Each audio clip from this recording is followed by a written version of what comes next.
결국 인류한 청탁 사태로 지금 한바탕 뒤집어졌습니다. 이런 와중에 최근 논란에 휩싸였던 권익위원장이 또 한 건 했는데요. 인요한 의원님께서 지금 국민의힘에서 의료개혁 특위위원장을 맡고 계시더라고요. 문자 본회의장에서 문자 메시지를 주고받으신 게 찍혔습니다.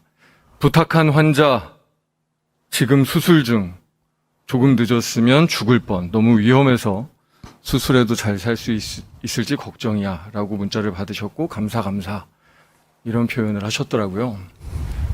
국회의원이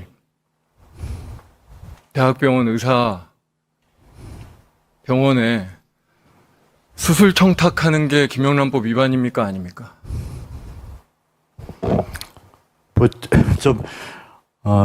이게 복잡한 사안이 아니지 않습니까? 예.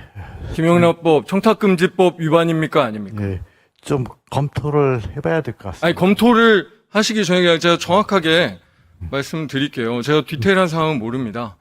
하지만 이렇게 죽을 병, 거의 환자가 죽을지도 모르는 그런 응급수술 대부분 아마 3차 병원, 대학병원에서 이루어질 것 같은데 대학병원이라고 한다면, 종합병원이라고 한다면 그 병원에 국회의원이 수술 청탁하는 게 청탁금지법 위반입니까 아닙니까? 역시 같은 대답을 드릴 수밖에 없을 것 같습니다. 대학병원 의사에게 수술 청탁하는 게 법 위반이 아닌 경우가 있습니까?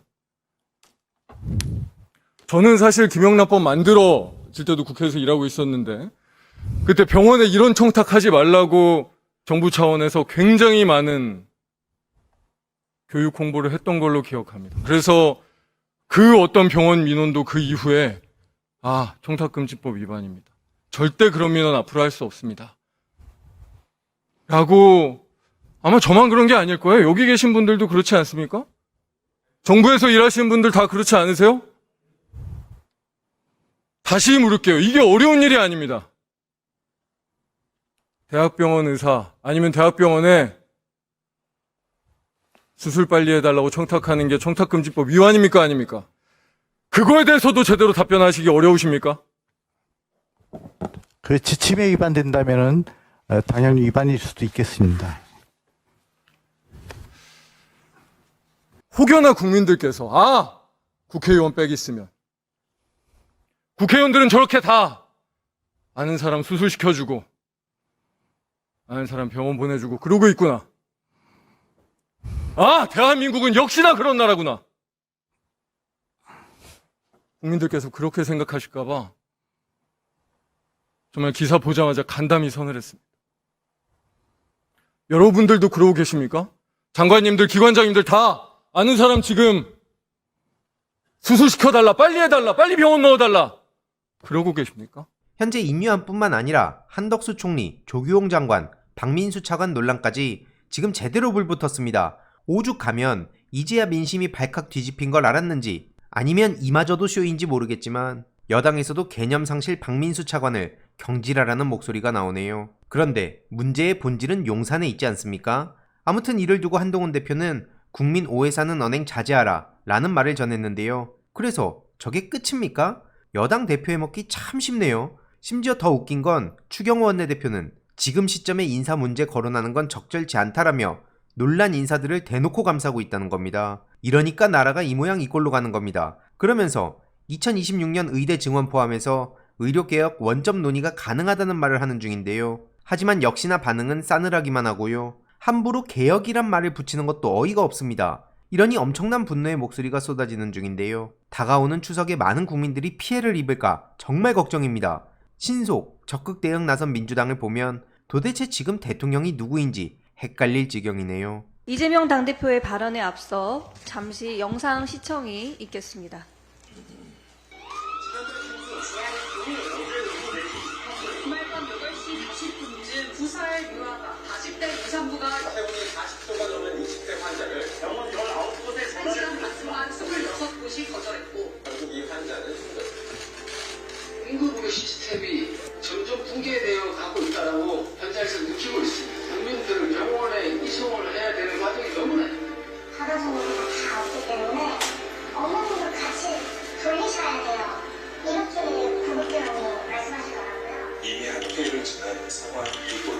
가장 저조차도 언제까지 버틸 수 있을지 생각을 드리지 못하겠어요. 이러다가 정말 죽을 것 같습니다. 추석 때는 큰 문제가 생길 것이라고 저희는 걱정을 하고 있고요.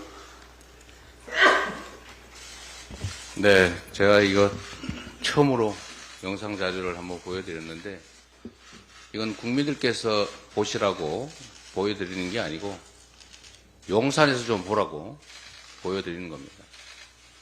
특히 복지부 차관, 장관, 국무총리가 봐야 될 영상입니다. 이분들이 뉴스를 안 보시는 거 아닌가 싶습니다. 모든 국민들이 다 알 뿐만 아니라 삶 속에서 생명의 위협을 느끼고 있는 이 처참한 상황을 대통령도, 총리도, 장관도, 차관도 또 그 참모들도 다 모르고 있습니다. 제가 또 하나 정말 기함할 얘기를 하나 또 들었는데 스스로 전화할 정도면 경증이다.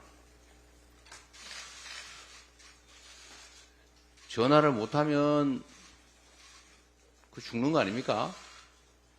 전화도 못할 정도면. 전화를 할 정도면 경증이니까 입원 응급치료 대상이 아니지 않습니까? 결론은 이래 죽으나 이래 하나 저래 하나 결국 죽어야 된다. 응급 환자는 없다. 결국 그런 뜻 아닙니까? 이제 주변에서 전화해 주지 않으면 본인이 전화하는 건 경증이라서 거부될 거고 전화를 못할 정도면 결국은 죽는 거죠. 중세시대에 이런 일들이 있었습니다. 마녀 사냥을 하는데 물에 던져가지고 빠져나오면 마녀고 못 빠져나오면 사람이에요. 둘 중에 어떤 결과가 나더라도 죽는 거죠. 이 대한민국 21세기에 실제로 이 국민 안전을 책임지는 고위 관료가 이렇게 말합니다. 이거 말고도 많죠.